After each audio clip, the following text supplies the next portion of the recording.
To a First Alert follow-up tonight, both the Navigator and Summit Carbon Solutions pipelines were stopped a couple weeks ago, and today landowners gathered in celebration of their accomplishments. The rules surrounding eminent domain came to the forefront of these pipeline discussions, and while those in attendance today are grateful the plans are stopped for now, they know additional fights could be on the way.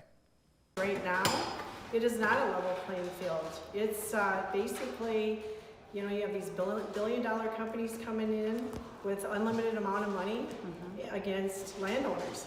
The next legislative session is huge. If we could get common sense, eminent domain reform, we could protect these landowners and everyone else who will be dealing with this type of injustice in the years to come if it's not fixed now. The landowners that attended today added that they have grown closer together in their fight against these two pipelines.